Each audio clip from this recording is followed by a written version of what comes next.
Hey guys, Miss Johnson here again. Gonna read chapter 5. We're halfway through this book because if we remember from the beginning at the table of contents, there's 10 chapters in this book. So we're about to be halfway through. Super exciting. I hope you all are Tennessee fans because obviously I am, but I just went for a walk around my neighborhood and decided that now would be a good time to video myself reading chapter 5. Alright, so it's been a few days since we read chapter 4, so just to review, chapter 4 was titled Henry. Henry is the name that Annie chose for the Pteranodon because it reminded her of her dog Henry back home, who was fuzzy and soft, so the Pteranodon reminded her of her dog back home. So that's the Pteranodon's name, Henry. All right, there's them right here. There's Annie and Jack.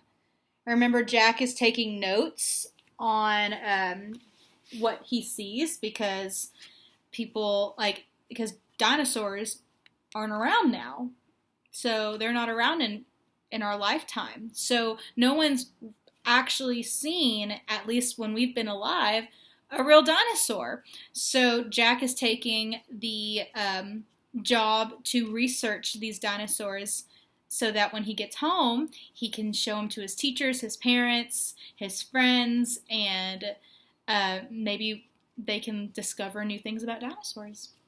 All right, my friends, so we ended off with Annie pointing to a hilltop. And there is a huge dinosaur on top of the hill, okay? So we are going to read chapter 5 to see what happens. Chapter 5 is titled Gold in the Grass. All right, my friends. Gold in the grass. All right, here, let's do this. Go, go, said Jack. He threw his notebook into his pack. He pushed Annie toward the rope ladder. Bye, Henry, she said. Go, said Jack. He gave Annie a big push.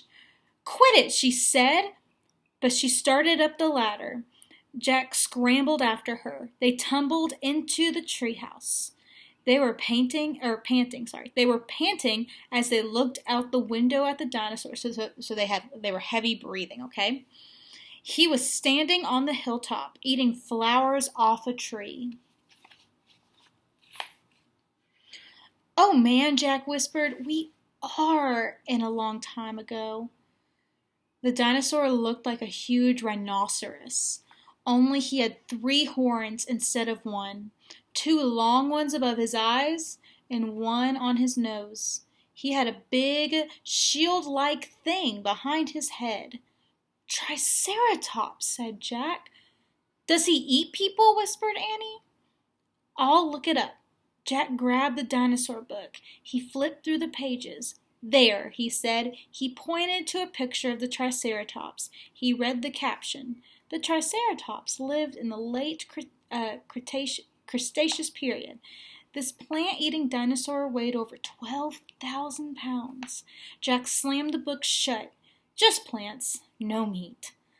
Let's go see him, said Annie. Ooh, Annie is brave. Are you nuts? Said Jack. Don't you want to take notes about him? Asked Annie. We're probably the first people in the whole world to ever see a real Triceratops. Jack sighed. She was right. Let's go, he said. He shoved the dinosaur book into his pack. He slung it over his shoulder and started down the ladder. On the way down, Jack stopped. He called up to Annie. Just promise you won't pet him. I promise. Promise you won't kiss him? I promise. Promise you won't talk to him? I promise. Promise you won't. Go, go, she said. Jack went. Annie followed. When they stepped off the ladder, the Pteranodon gave them a kind look. Annie blew a kiss at him. Be back soon, Henry, she said cheerfully. Shh, said Jack, and he led the way through the ferns slowly and carefully. When he reached the bottom of the hill, he kneeled behind a fat bush. Annie knelt beside him and started to speak. Shh. Jack put his finger to his lips. Annie made a face. Jack peeked out at the Triceratops. The dinosaur was incredibly big, bigger than a truck.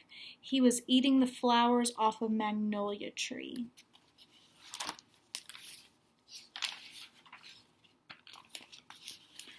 Jack slipped his notebook out of his pack.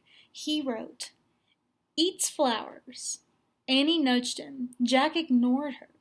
He studied the Triceratops again. He wrote, "Eats slowly." Annie nudged him hard. Jack looked at her. Annie pointed to herself. She walked her fingers through the air.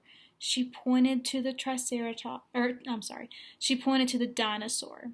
She smiled. Was she teasing? She waved at Jack.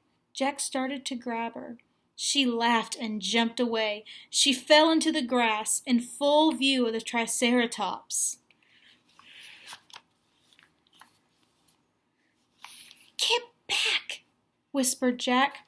Too late. The big dinosaur had spotted Annie. He gazed down at her from the hilltop. Half of the magnolia flower was sticking out of his mouth. "Oops," said Annie. "Get back," Jack shouted at her. He looks nice, Jack." "Nice? Watch out for his horns, Annie." "No, he's nice, Jack. Nice." But the Triceratops just gazed calmly down at Annie. Then he turned and looped away, down the side of the hill. "Bye," said Annie. She turned back to Jack. "See?" Jack grunted, but he wrote in his notebook, "Nice."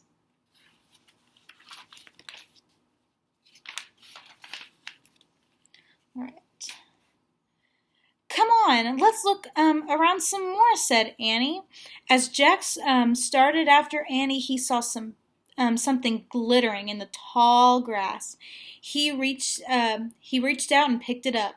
A medallion, a gold medallion. See, there he is. It's like a big coin, okay, a big shiny coin.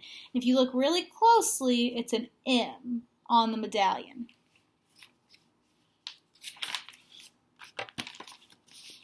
A letter was engraved on the medallion, a fancy M. "Oh man, someone came here before us," Jack said softly.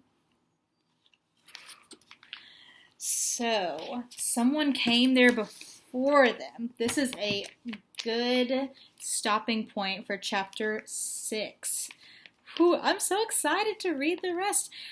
What you all can talk about is whose medallion that was. Who was there before them? Do you think it was someone who time traveled in the treehouse? Goodness, can't think of my words. Is it someone who time traveled in the treehouse before them? Goodness. And they had the medallion? Or do you think it's someone who, like a caveman who lives with the dinosaurs? That's something you could talk about, maybe even write about. All right, my friends. I'm going to go, I think I may actually go for another walk. It's such a nice day out. But I hope you all are staying safe and staying well and enjoying this time to be with family and just to be together and stay home.